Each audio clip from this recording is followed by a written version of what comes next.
Assalamualaikum warahmatullahi wabarakatuh. Bismillahirrahmanirrahim. Ashhadu an la ilaha illallah wa ashhadu anna Muhammadar Rasulullah. Allahumma salli ala sayyidina Muhammad wa ala ali sayyidina Muhammad.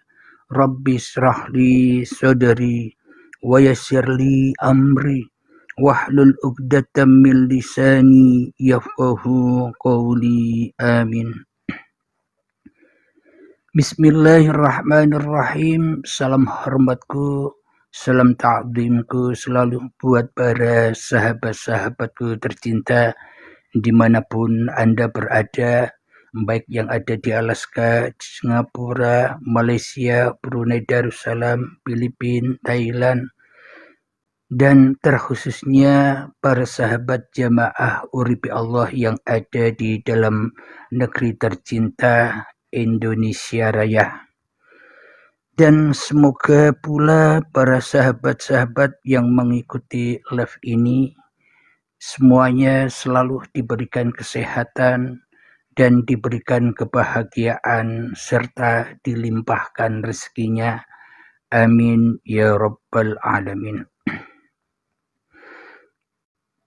Pada pagi yang indah ini kita akan mengkaji tema judul framing kematian itu adalah musibah.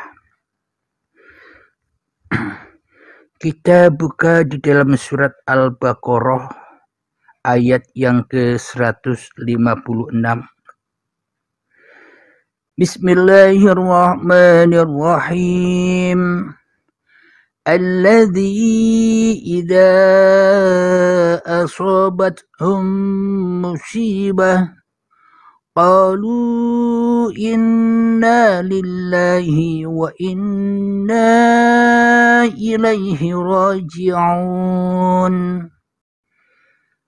yang artinya yaitu orang-orang yang apabila ditimpa musibah mereka mengucapkan inna lillahi wa inna ilaihi raji'un. Sesungguhnya kami adalah milik Allah dan sesungguhnya hanya kepadanya kami akan kembali.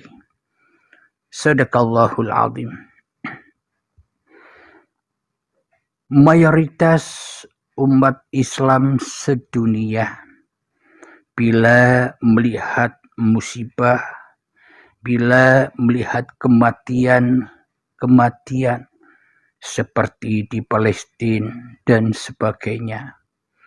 Dan ketika ada keluarganya yang meninggal dunia, pasti akan mengucapkan inna lillahi wa inna ilaihi raji'un. Jadi kalimat inna lillahi wa inna ilaihi raji'un selama ini sudah di framing supaya hati manusia mengalami ketakutan di dalam musibah, agar manusia ketika melihat kesengsaraan orang lain atau kematian orang lain mengucapkan inna lillahi wa inna ilaihi raji'un. Perlu kita ketahui framing itu adalah tentang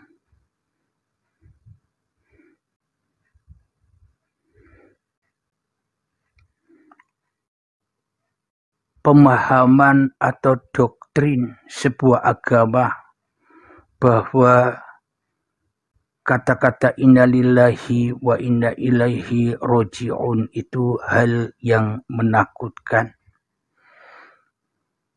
Kematian sudah di framing sebagai hal yang mengerikan. Kematian sudah di framing dengan sebuah musibah dan sebagainya. Namun bila kita pahami secara realitanya bahwa sesungguhnya musibah itu adalah orang-orang yang tidak mau kembali kepada Tuhan. Jadi sebenarnya kematian orang-orang yang sudah meninggal dunia itu bagi dirinya bukan musibah, tapi keselamatan. Sudah lama mengemban penyakit, tahunan bahkan puluhan tahun terkena penyakit, tersiksa dengan penyakit. Maka ketika ia dipanggil, dikembalikan oleh Tuhan, inna lillahi wa inna ilaihi roji'un. Bagi diri manusia yang sudah meninggal itu adalah sebuah kebebasan, bukan musibah. Bagi orang yang meninggal itu sebuah pelepasan diri dari rasa sakit itu, bukan siksaan. Namun bagi manusia yang ditinggalkanlah itu yang dikatakan musibah. Bagi keluarganya ditinggal saudaranya yang meninggal, ia merasa ini adalah musibah atau kecelakaan. Namun sebenarnya bagi orang yang sudah meninggal, orang yang sudah mati, ia sudah dijemput oleh Allah, sudah kembali ke rahmatullah. Maka dari itu disebutlah almarhum atau almarhumah.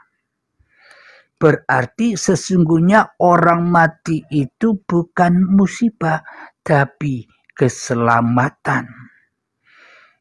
Orang mati itu tidak mengalami kesengsaraan, tapi kenikmatan. Ia sudah melepaskan penyakit-penyakitnya. Ia sudah melepaskan beban-beban penderitaan ketika ia hidup di dunia. Ia sudah meraih kemenangan di sisi Allah, dijemput kembali yang asalnya dari Allah, kembali kepada Allah. Itulah sebenarnya makna dari inna lillahi wa inna ilaihi roji'un, agar si mayat atau agar orang yang meninggal itu tidak terkena musibah lagi atas kediriannya, agar tidak tersiksa lagi atas hawa nafsunya, agar tidak merana lagi, tidak bersedih lagi, tidak khawatir lagi, tidak takut lagi atas kebesaran dirinya di hatinya. Itulah sebenarnya realita bagi orang-orang yang sudah meninggal dunia, sudah menemukan ketenangan.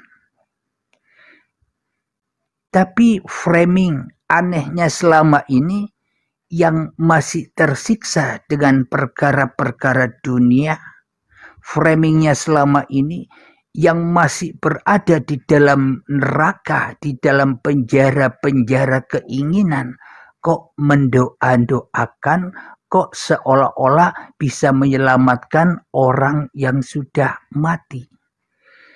Padahal dirinya saja belum selamat, kok mau menyelamatkan orang yang sudah selamat. Itu sama halnya memberi garam kepada air laut. Sudah asin kok diberi garam. Maknanya kita selama ini, kita masih berada di dunia, hidup di dunia penuh dengan tekanan-tekanan, penuh dengan keperluan-keperluan, penuh dengan kebutuhan-kebutuhan. Kok mau mendoa-doakan, kok mau menyelamatkan orang yang sudah tidak butuh apa-apa lagi. Ini kan aneh. Ini menurut realita, bukan menurut framing yang selama ini kita pahami selama hidup ini. Yang seolah-olah orang yang mati itu, orang yang meninggal dunia itu telah mengalami musibah, telah mengalami kecelakaan, telah mengalami siksaan dan sebagainya. Padahal realitanya kita yang hidup inilah, kita yang masih merasa hidup di dunia inilah yang banyak penuh dengan tekanan-tekanan kehidupan. Banyak penuh dengan kebutuhan-kebutuhan kehidupan. Banyak menginginkan keinginan-keinginan di dalam kehidupan ini. Padahal kitalah yang masih miskin kok mendoakan orang yang sudah kaya raya. Orang yang mati kok mendoakan orang yang hidup. Siapa yang dikatakan orang mati di sisi Allah? Kalau orang yang mati di sisi manusia itu raga-raga yang sudah tidak ada hidupnya. Itulah manusia memahami tentang babagan kematian itu menurut kemanusiaan, yakni mati raganya, mati jasadnya, sudah tidak ada hidup di dalam jasad. Namun sesungguhnya kematian di sisi Allah itu bukan matinya jasad. Realitanya yang sesungguh-sungguhnya, lawan kata dari framing yang kita pahami selama ini, sesungguhnya kematian itu adalah rahmat Allah, almarhum, orang-orang yang dirahmati Allah.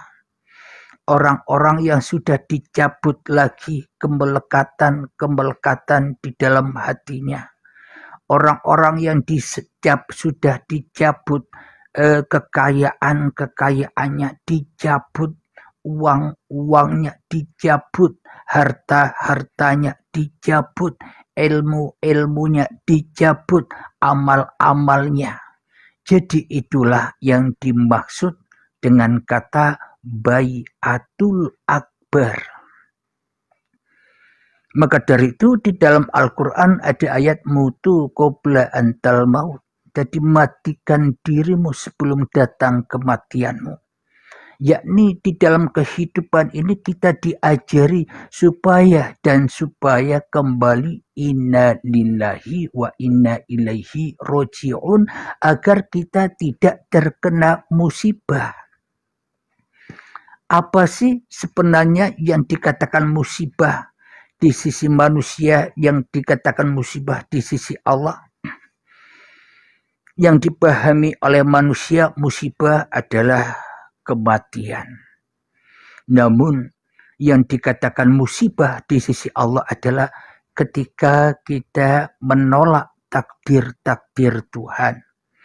Ketika kita tidak menerimakan keinginan-keinginan Tuhan. Ketika kita tidak rela dengan keputusan-keputusan Tuhan. Kita tidak ridho dengan ketentuan-ketentuan Tuhan, itulah yang dimaksud musibah. Maka muncullah ayat alladzi idza asabathum musibah qalu inna lillahi wa inna ilaihi raji'un. Agar apa? Agar ya ayyatuhan nafsul mutmainnah, wahai jiwa-jiwa yang tenang. Kenapa kita disuruh pulang kembali kepada Allah ketika kita terkena musibah? Agar hati kita tenang. Inilah realita pemahaman ayat di dalam surat Al-Baqarah ayat yang ke-156.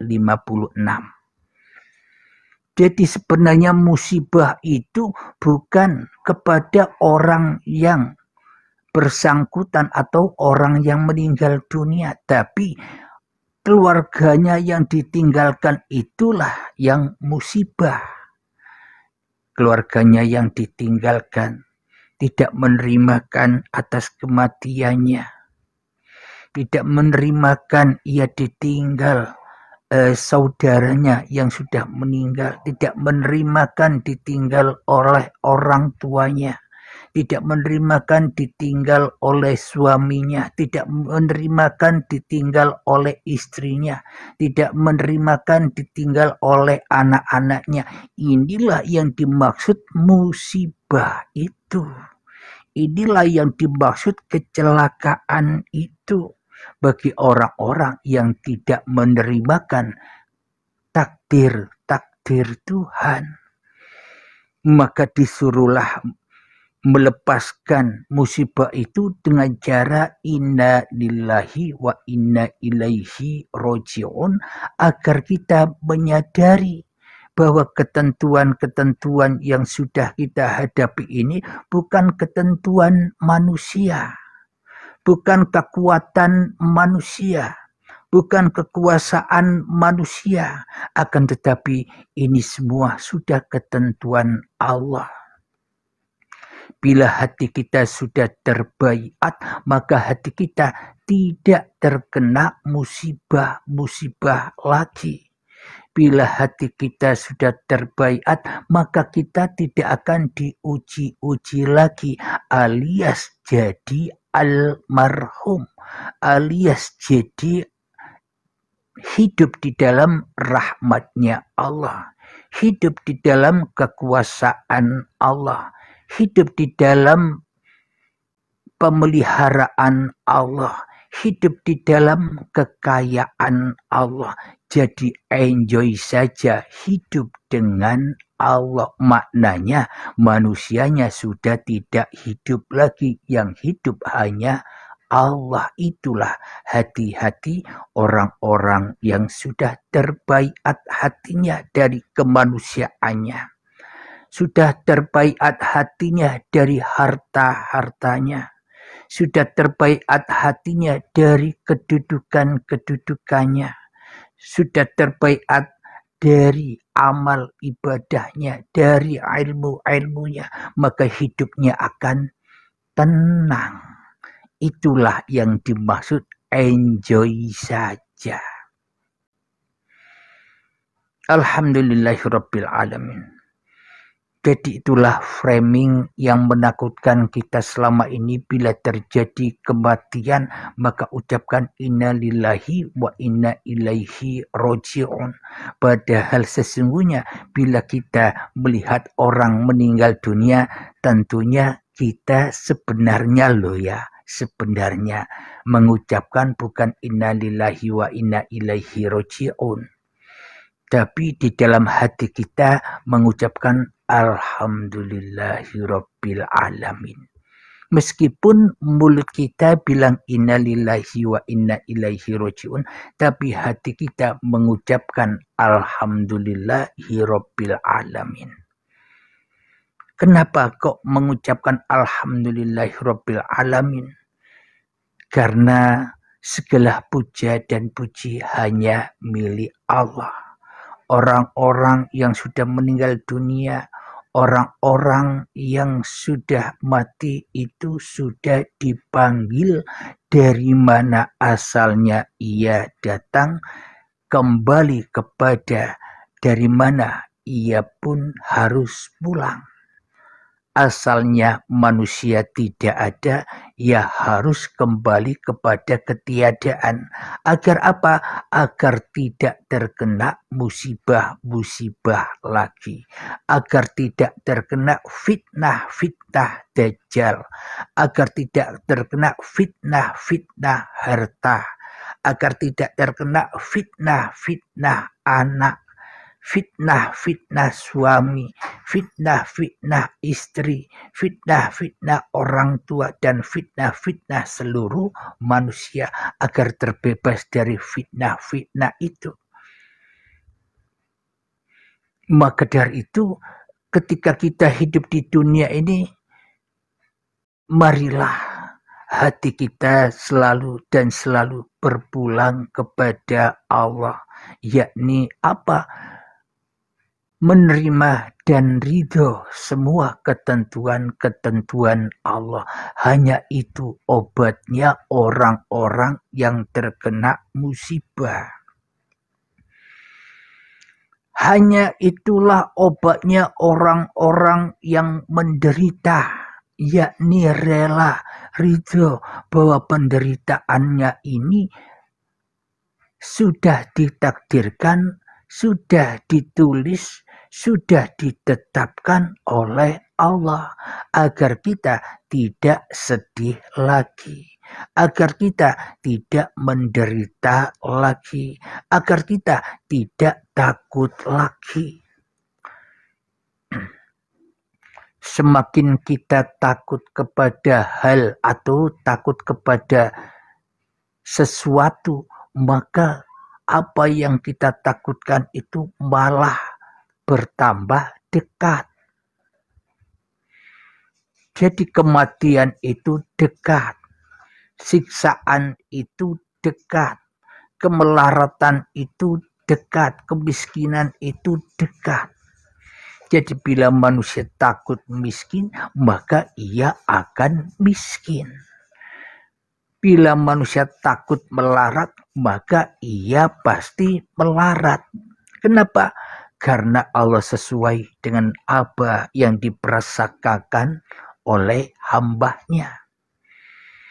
Maka dari itu, di kajian Uripe Allah ini, supaya kita mudah membalikkan framing itu menjadi realita, menjadi kenyataan yang sesungguh-sungguhnya, bahwa sebenarnya musibah itu adalah hati-hati manusia yang tidak rela, yang tidak ridho dituhani oleh Tuhan.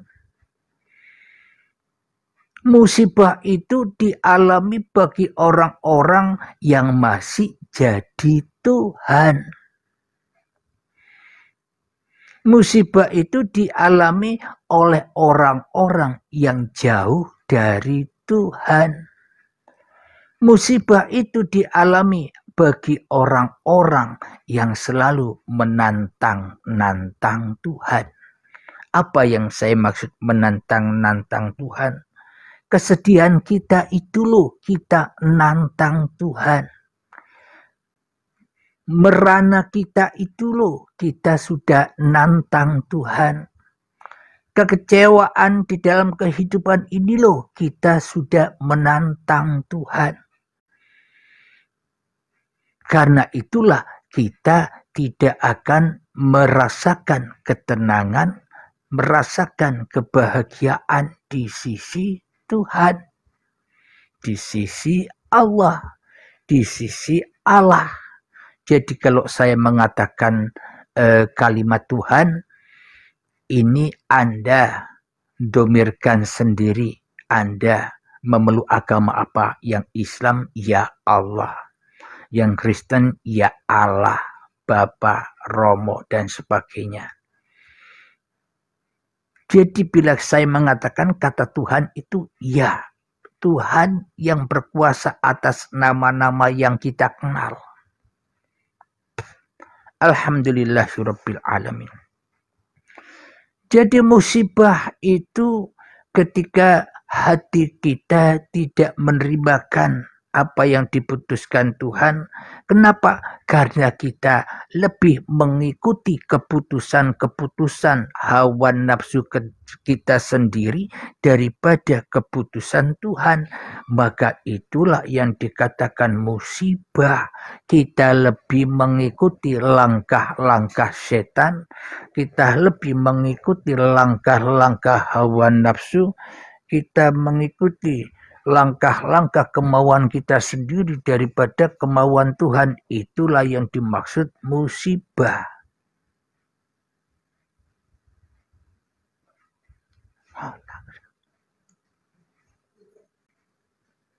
Alhamdulillahirabbil alamin. Jadi sesungguhnya kematian itu menurut Allah bukan matinya raga. Raganya masih ada hidupnya. Namun hidup yang diakui oleh manusia bermakmum mengikuti raga. Hidup yang mengikuti raga. Apa buktinya hidup yang mengikuti raga? Banyak manusia menyembah-nyembah raganya. Banyak manusia mentauhid-tauhidkan raganya. Dipakailah raga untuk ibadah. Dipakailah raga untuk berzikir. Agar dilihat orang sebagai ahli zikir, ahli ibadah, ahli kebaikan, agar raganya dipandang orang punya harta, punya kedudukan dan sebagainya. Jadi inilah hidup yang ikut badan. Manusia telah salah mengikut polahi raga. Padahal raga, padahal badan, padahal jasad ini hanyalah kuburan. Lalu ada pertanyaan, kalau begitu Anda tidak percaya bahwa alam kubur, siksa kubur itu ada? Saya yakin, saya percaya bahwa siksa kubur itu ada, tapi bukan adanya di dalam tanah. Siksa kubur sebenarnya realitanya adalah badan jasad inilah yang dari tanah ini sebagai kuburan roh, kuburan jiwa, kuburan nyawa, kuburan hati yang tidak menerimakan ketentuan Allah. Maka disitulah yang dimaksud siksa kubur. Jadi siksa kubur itu hak. Pertanyaan mungkar dan nakir itu hak. Kapan itu terjadi? Bukan nanti ketika kita sudah mati. Tapi sekarang ketika kita masih mati hatinya mati. Tidak bisa menjawab pertanyaan-pertanyaan mungkar nakir. Merobuka. Tidak bisa menjawab Allahu Rabbi. Kenapa? Karena kita lebih mengikuti hawa nafsu kita sendiri daripada mengikuti Allah. Jadi sebenarnya pertanyaan-pertanyaan kubur itu bagi orang-orang yang mati hatinya, bukan orang-orang yang mati jasadnya. Jadi malaikat mungkar nakir, kalau kita pikir secara realita, yang sesungguhnya apakah mungkin malaikat mungkar nakir itu menanyai orang yang sudah mati? Orang yang hidup saja tidak bisa menjawab, apalagi orang mati. Orang yang sadar dengan kehidupannya saja tidak menyadari, tidak bisa menjawab Allah. Tapi jawabannya masih aku-akunya manusia. Aku-akunya hawa nafsu. Apalagi orang mati. Jadi yang ditanya di dalam kuburan itu hanya orang-orang yang masih hidup, ditanya di dalam hatinya. Kamu ngapain ini dengan Allah apa dengan hawa nafsumu? Kamu sholat ini dengan Allah apa dengan hawa nafsumu? Kamu ibadah ini dengan Allah apa dengan hawa nafsumu? Kamu zakat ini dengan Allah apa dengan hawa nafsumu? Kamu puasa ini dengan Allah apa dengan hawa nafsumu? Kamu haji umroh ini dengan Allah apa dengan hawa nafsumu? Jadi kalau kita ingin tahu, saya buka rahasianya di sini. Apa buktinya? Apa standarnya? Ini Allah ataukah ini hawa nafsu? Saya buka, saya bongkar di sini agar Anda sama-sama tahu. Logikanya, bila aku syahadat dengan Allah, maka aku tidak bersahadat lagi. Wong sudah innalillahi wa inna ilaihi roji'un. Bila sholatku dengan Allah, berarti aku tidak mampu sholat lagi. Wong Allah yang menggerakkan jasad ini. Kalau aku bersama Allah, maka aku tidak zakat lagi. Aku tidak perlu mensuci-sucikan diriku lagi. Kenapa? Allah lah yang maha mensucikan aku. Bila bersama Allah ketika puasa, aku puasa dari kehadiran diriku di hatiku. Aku puasa atas kehadiran hawa nafsuku sehingga nafsunya mutmainnah. Bila bersama Allah, maka aku tidak perlu haji umroh lagi. Kenapa? Karena haji umroh itu perbuatan Allah, karena hidup yang menghidupi raga ini Allah, dan tentunya bila bersama Allah tidak ada lagi tendensi-tendensi hawa nafsu. Ikhlas saja, enjoy saja, itulah hidup bersama Allah. Tidak ada ingin inilah, ingin itulah. Tidak ada tendensi-tendensi lagi. Tidak ada lagi aku mengerjakan ini supaya begini. Aku mengerjakan itu agar begitu. Tidak ada tendensi lagi, yang ada hanya lillahi ta'ala. Itulah hati-hati yang sudah terbaiat. Hati-hati yang inna lillahi wa inna ilaihi roji'un. Hidup di dalam rahmatnya Allah. Kenapa kok hidup di dalam rahmatnya Allah? Karena Allah lah yang berkuasa atas rahmat. Kenapa? Karena hidup ini innani anallah.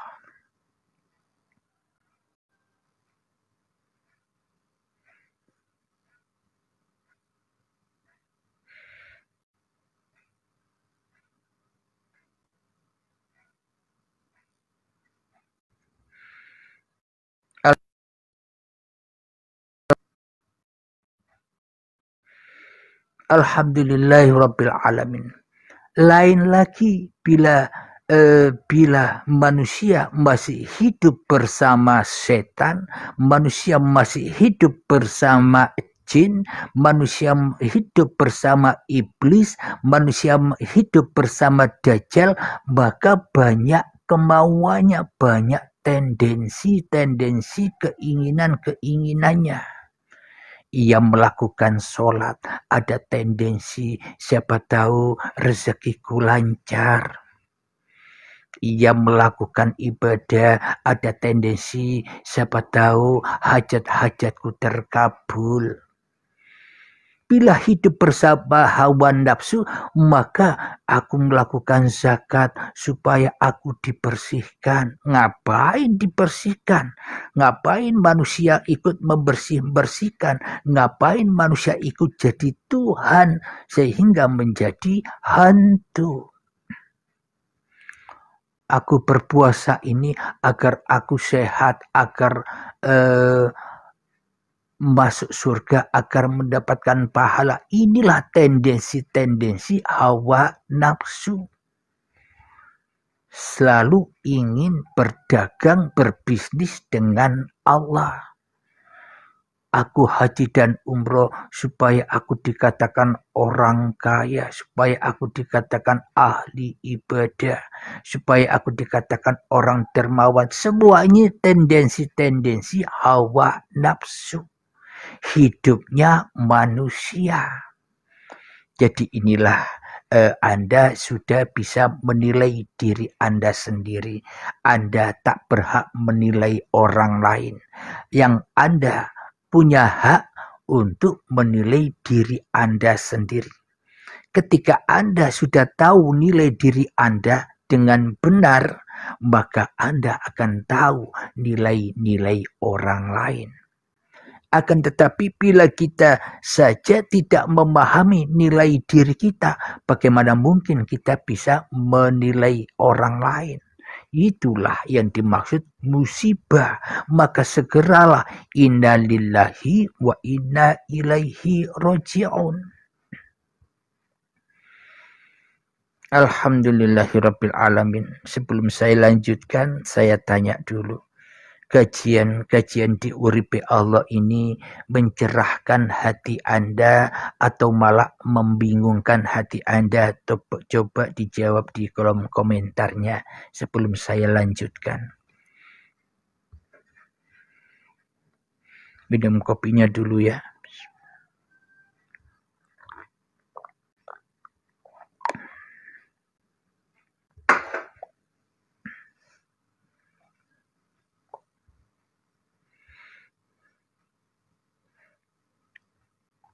Sambil di tap-tap layarnya tanda dukungan Anda tentang kajian-kajian di Uripe Allah ini agar tercerahkan, agar menjadi hati yang mutmainnah.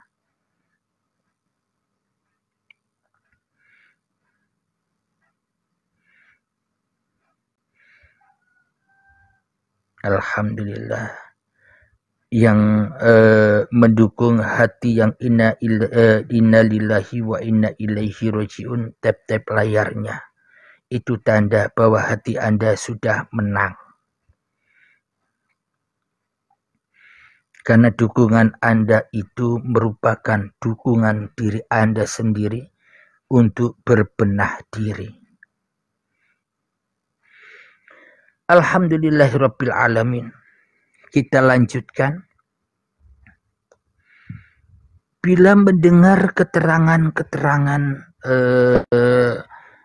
di YouTube Uripe Allah seolah-olah mentiadakan siksa kubur, seolah-olah mentiadakan alam barzah, seolah-olah mentiadakan hari kiamat, seolah-olah mentiadakan hari kebangkitan, seolah-olah mentiadakan hari perhitungan, seolah-olah mentiadakan hari hisab, seolah-olah mentiadakan hari pertanggungjawaban, seolah-olah mentiadakan siratal mustaqim, seolah-olah mentiadakan neraka, seolah-olah mentiadakan surga. Itulah framing-framing yang ada, yang nyangkut pada tiap-tiap diri yang belum terbaiat. Karena manusia ditakut-takuti dengan segala musibah, takut dengan kematian, takut dengan siksa kubur, takut dengan alam barzah, takut dengan hari kebangkitan, takut dengan hari pertanggungjawaban, takut melewati siratal mustaqim, takut masuk neraka dan sebagainya. Kenapa? Karena manusia lebih mengikuti hawa nafsunya yang dipertuhan-tuhankan selama ini. Makanya ia panas terus. Yang diikuti ahli neraka. Yang diikuti setan yang dari api. Yang diikuti iblis yang dari api. Yang diikuti hawa nafsu yang dari api. Maka dari itu ia panas terus dong. Alhamdulillah, realitanya bila Anda menanyakan apakah siksa kubur itu ada. Ada. Hak adanya kapan itu? Sekarang, bukan besok. Besok itu framingan manusianya, hayalan manusianya. Maka dari itu bertuhannya dan beragamanya hanya framingan dogma dan doktrin saja. Mari kita buktikan di dalam Al-Quran. Coba buka di dalam surat Hud ayat yang ke-106. Bismillahirrahmanirrahim. وَأَمَّا الَّذِينَ شَقُوا فَفِي النَّارِ لَهُمْ فِيهَا زَفِيرٌ وَشَهِيقٌ. Yang artinya, adapun orang-orang yang sengsara, maka mereka berada di dalam neraka. Di sana mereka mengeluarkan dan menarik nafas dengan merintih. Shadaqallahul azim. Jadi siksa kubur, siksa neraka itu hak adanya. Kenapa? Ketika hati kita tidak menerima ketentuan-ketentuan Tuhan. Coba kita hayati ketika kita marah. Nafas kita pendek. Ketika marah, nafas kita tersengal-sengal. Ya itulah yang dimaksud siksa azab kubur dan azab neraka. Sudah dijelaskan oleh Allah di dalam surat Hud ayat 106. Adapun orang-orang yang sengsara, maka mereka berada di dalam neraka. Di sana mereka mengeluarkan dan menarik nafas dengan merintih. Nafasnya pendek, tersengal-sengal. Kenapa? Karena mengikuti setan, mengikuti hawa nafsunya, mengikuti keinginannya, tidak mengikuti keinginan Allah, tidak mengikuti ketentuan-ketentuan Allah. Makanya di neraka terus, karena yang diikuti api hawa nafsu. Jadi jelas siksa neraka, siksa kubur, azab kubur itu ada kapan? Ketika manusia masih merasa memiliki bahwa hidup ini masih hidupnya manusia. Ketika manusia masih merasa memiliki badan ini ciptaan manusia. Karena hatinya belum terbaiat kembali, inna lillahi wa inna ilaihi roji'un. Jadi bagi para sahabat-sahabat yang sudah mengikuti kajian khusus, kuliah khusus yakni pintu baiat, maka itulah perlunya Anda berbaiat. Kenapa? Kalau Anda tidak mampu membaiat diri Anda sendiri, carilah guru di area Anda berada sana. Supaya membantu Anda, mengantar Anda pulang kembali, inna lillahi wa inna ilaihi roji'un, agar kita tidak selalu terbelenggu, terkungkung di dalam api neraka, api jahanam, api hawa nafsu. Sehingga kita hidup tidak menderita lagi, sehingga kita hidup tidak sengsara lagi, sehingga kita hidup tidak kecewa lagi, sehingga kita hidup bisa indah, enjoy, kaya, makmur, tenang saja. Sekarang tidak punya uang, tenang saja, nanti besok Allah kirim. Ketika kita tidak punya uang, itu maunya Allah. Kalau kita pulangkan itu maunya Allah, maka kita tidak sedih lagi, tidak punya uang. Tidak susah lagi, tidak punya uang.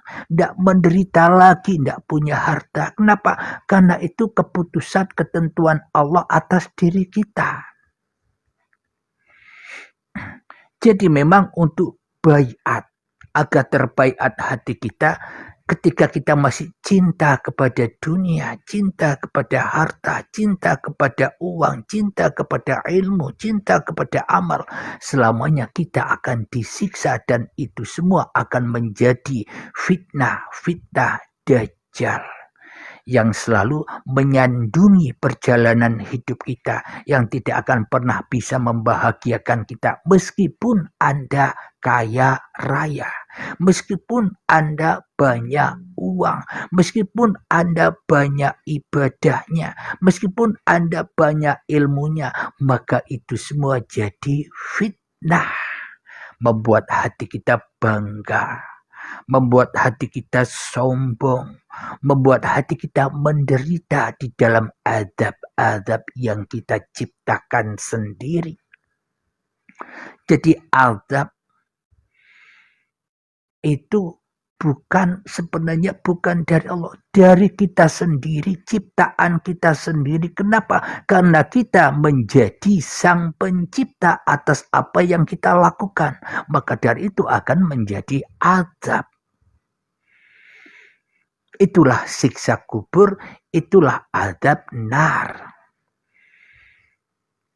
Jadi kalau manusia sudah meninggalkan kemanusiaannya, maka hancur leburlah pundi-pundi kemanusiaan, hancur leburlah harta-hartanya, hancur leburlah pangkat-pangkatnya, hancur leburlah amal ibadahnya, hancur leburlah sholat-sholatnya dan sebagainya. Bahkan badan dan hidupnya pun juga hancur, akhirnya kembali menjadi uripe Allah, sesuai dengan nama YouTube saya, yakni uripe Allah, agar kita bisa sama-sama kembali kepada innani anallah. Tapi jangan salah paham, bukan aku Abdul Halim ini Allah loh ya, bukan Anda itu Allah loh ya.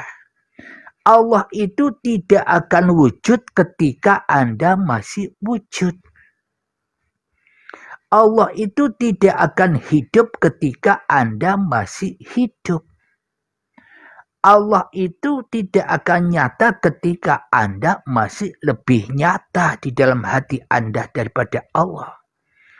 Maka kebanyakan manusia salah memahami sehingga ngaku-ngaku ana al-haq, aku Allah. Bagaimana mungkin yang mati bisa mengaku-ngaku hidup? Ya hanya hiduplah yang mengaku-ngaku dirinya hidup. Hanya Allah lah yang mengaku bahwa dirinya Allah. Manusia tidak bisa mengaku-ngaku bahwa dirinya Allah. Kenapa? Karena manusia masih terhalang dengan kemanusiaannya. Jadi batallah bila manusia ngaku-ngaku jadi Allah. Berarti bila Anda masih mengaku-ngaku jadi Allah, pasti Anda terhijab dengan diri Anda sendiri. Melihat orang lain seakan-akan melihat orang lain seolah-olah jauh di bawah diri kita. Kamu belum paham yang saya pahami. Nah, inilah kesombongan-kesombongan yang halus yang tidak kita sadari. Realitanya begini, bila aku Allah, Anda pun juga Allah. Bila aku Allah, segala sesuatu pun juga Allah. Bila sudah Allah, ngapain ngaku-ngaku Allah? Enjoy saja. Coba yang dibawa kira-kira bisa paham. Apa masih bingung? Silakan komentarnya.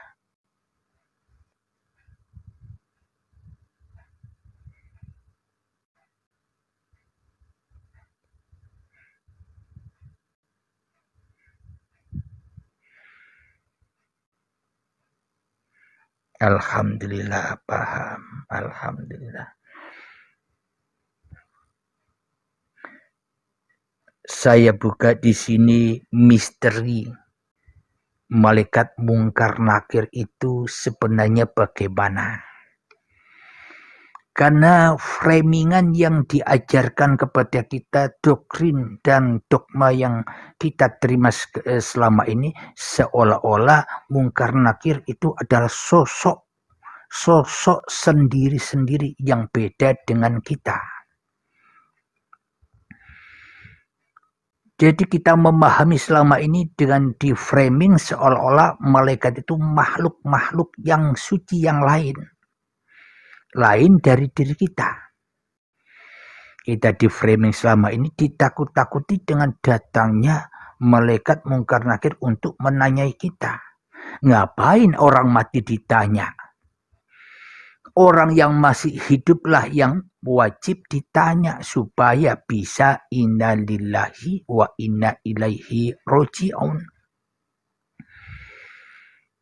Realitanya, logikanya begini. Ketika kita melihat atau mengantarkan jenazah orang meninggal dunia, kita antarkan ke tanah pemakaman, tanah kuburan. Ketika saat jenazah itu dikuburkan, kita pasti merasa banyak dosa. Kenapa? Karena selama ini kita sudah menguasai hidup dan badan ini, sudah banyak maksiat kepada Allah, sudah banyak ingkar kepada Allah, sudah banyak pertentangan kepada Allah. Pasti ketika kita melihat jenazah yang akan dikuburkan di tanah, kita merasa ingin bertobat yang sebenar-benarnya. Sebentar lagi aku seperti jenazah itu. Merasa ia bertaubat dari kesalahan-kesalahannya. Namun itu semua hanya bohongan. Tobatnya tobat palsu hanya ketika melihat jenazah saja. Kemudian baru saja menanam atau menguburkan jenazah. Pulang dari pemakaman, baru 7 langkah dari pemakaman kembali pulang. Mungkar nakirnya datang lagi. Maksiatnya kambuh lagi. Lupa bahwa ia harus kembali kepada Allah. Ia bermaksiat lagi. Inilah yang dimaksud datangnya mungkar nakir. Hati manusia yang selalu ingkar, mungkar kepada Allah. Jadi memakai hidup manusianya lagi dengan kesombongannya. Maka dari itu perlulah Anda yang belum memahami, carilah guru-guru di area Anda itu supaya bisa membaiat Anda, bisa mengajak, mengantarkan pulang lagi Anda kepada Allah. Memang kalau kita tidak baiat sekarang, kapan lagi? Apa nunggu sakaratul maut yang sangat amat pedih siksanya? Seperti kambing disayat, dipisahkan antara daging dan kulitnya, itu masih 1000 kali rasa sakitnya.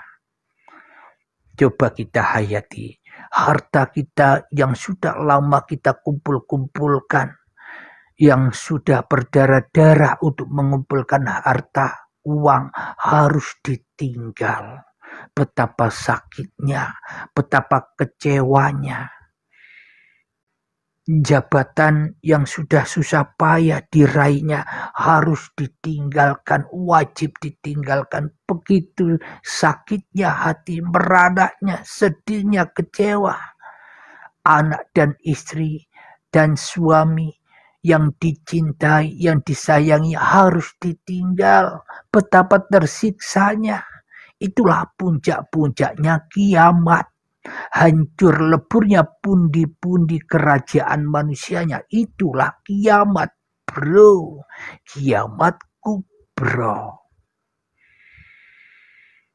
Jadi adanya baiat di uripi Allah itu, Anda berani tidak menghadapi kiamat sekarang yang enjoy, tidak kiamat yang menyakitkan. Ya semuanya tergantung Anda. Karena senang, merana, susah, menderita, ya Anda sendiri yang nanggung.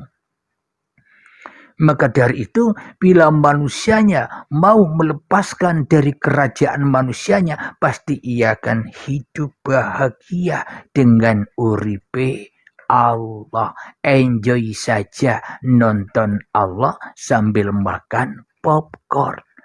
Memang sangat amat berat karcisnya untuk kembali kepada Allah. Kenapa kok berat? Bukan uang saja, bukan harta saja, bukan pangkat dan kedudukan saja, bukan anak dan istri serta suami saja, bahkan hidup dan badan Anda harus dikorbankan supaya bisa inna lillahi wa inna ilaihi roji'un, jadi merasakan surga ketika kita masih ada di dalam hidup dan badan. Kebahagiaan diturunkan langsung dari Allah, kenikmatan diturunkan langsung dari Allah. Itulah nikmat-nikmatnya surga.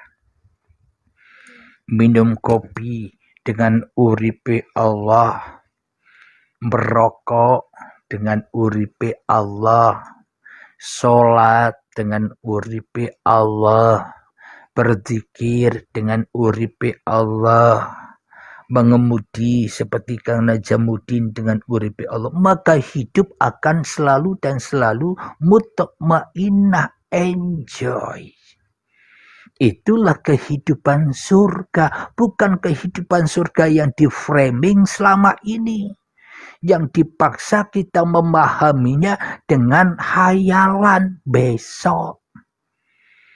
Surga yang hayalan, surga yang tidak ada, kok diharap-harapkan. Surga yang nyata, surga yang sudah ada selama ini, kok dibiarkan, tidak dimasuki. Sukanya masuk di dalam neraka saja.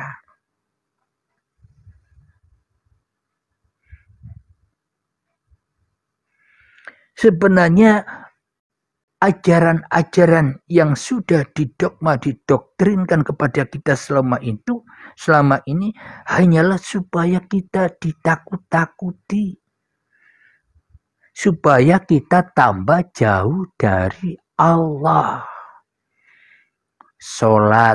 Yang sholat masih hawa nafsunya, tambah jauh dari Allah.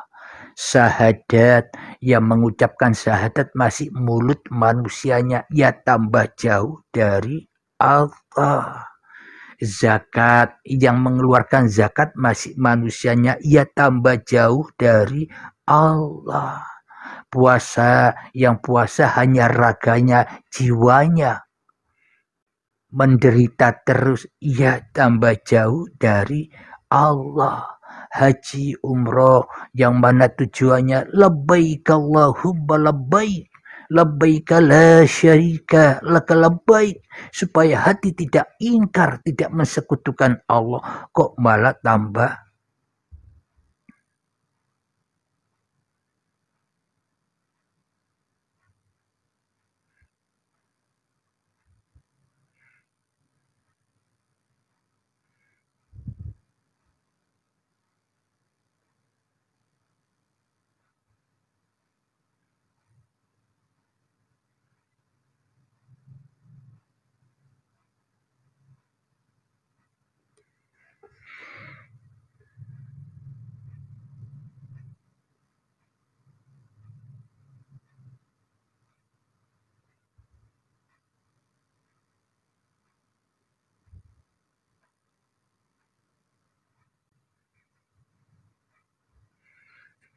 Alhamdulillahirrabbilalamin. Barusan nge-lag karena yang mendengarkan, karena yang di bawah tidak mendukung dengan tap-tap layarnya, maka gampang nge-lag. Silakan dukungannya, tap-tap layarnya agar tidak mudah nge-lag. Alhamdulillahirrabbilalamin. Selama ini kita umroh haji yang mana tujuannya supaya hati kita tidak mensekutukan Allah, malah yang kita lakukan selama ini malah tambah jauh dari Allah. Kenapa? Karena kita berumroh atau haji masih mensekutukan Allah, mensekutukan uripe Allah dengan uripe manusianya. Maka dari itu, apapun bila masih dengan hidupnya manusia, itulah yang dimaksud musibah. Ketika kita masih mengikuti manusia kita, hawa nafsu kita, ya kita ikut setan, ikut iblis di dalam neraka, di dalam anar, di dalam api. Apa yang kita kerjakan ya kebakar terus otomatis. Syahadatnya terbakar, sholatnya terbakar, zakatnya terbakar, puasanya terbakar, hajinya terbakar. Semuanya yang dikumpul-kumpulkan ketika manusia masih di dalam neraka, ya semuanya sia-sia, terbakar. Boleh jadi kita kaya, boleh jadi kita berkedudukan, tapi sebentar lagi ya dibakar. Apa itu? Ketika datang menjelang Bai'atul Akbar, yaitu Syakaratul Maut, ya harus dibakar supaya bersih, suci kembali. Inna lillahi wa inna ilaihi raji'un. Hartanya harus dibakar, kedudukannya, kekayaannya harus dibakar, ilmu amalnya harus dibakar, anak, istri, suaminya harus dibakar, bahkan hidup dan badannya pun harus dibakar. Supaya apa? Supaya bersih. Semuanya tergantung Anda. Dibakar secara paksa di dalam Bai'atul Akbar saat Sakaratul Maut nanti atau sekarang. Kalau nanti, Anda tidak akan pernah masuk surga. Anda selama hidup ini ada di dalam neraka terus. Khalidina fiha. Fi dari jahannam khalidina fiha, masuk di dalam neraka abadan abada, selama-lamanya sampai puncaknya Syakaratul Maut menjemput. Jadi bagi orang-orang yang terbaiat hatinya di dalam hidupnya, itulah orang-orang yang berkesempatan masuk ke dalam surga, merasakan nikmat-nikmat Allah. Kapan? Ya sekarang ketika masih hidup. Kalau sudah mati, ya tidak bisa merasakan kenikmatannya hidup, wong mati. Jadi sekaranglah bisa menikmati Allah. Jadi kenikmatan yang tertinggi adalah menyaksikan wajhullah. Kenikmatan yang tertinggi adalah nonton Allah sambil makan popcorn. Alhamdulillahirabbil alamin. Semoga kajian di Uripe Allah ini semakin lestari. Bila Anda memang benar-benar merasa terbimbing, merasa bisa memahami di dalam kajian Uripe Allah ini, di-share YouTube-nya, di-share juga kepada orang lain, di grup-grup WA di-share. Agar apa? Agar bertambah hidayah-hidayah dari Allah, agar bertambah kepahaman Anda. Kenapa? Anda yang paham, Anda sudah mengemban tugas kerasulan. Kewajibannya untuk menyampaikan, menyeru kepada manusia. Jadi bila Anda tidak menyeru dengan lisan Anda sendiri, ya bagikan video-video di YouTube Uripe Allah itu sama saja, agar Anda semakin menikmati kehidupan. Babakan manusia itu menerima atau tidak menerima, enjoy saja. Yang penting Anda sudah men-share video-video urbi Allah, sehingga Anda tidak memperdulikan lagi orang menerima atau tidak. Kenapa? Karena Allah lah yang memberi keputusan orang itu beriman atau tidak beriman. Hanya Allah yang berhak menilai. Manusia enjoy saja. Alhamdulillahirrabbilalamin. Sebelum kita adakan tanya jawab bagi sahabat-sahabat yang masih ada ganjalan di dalam hati, kita akhiri dulu. Assalamualaikum warahmatullahi wabarakatuh.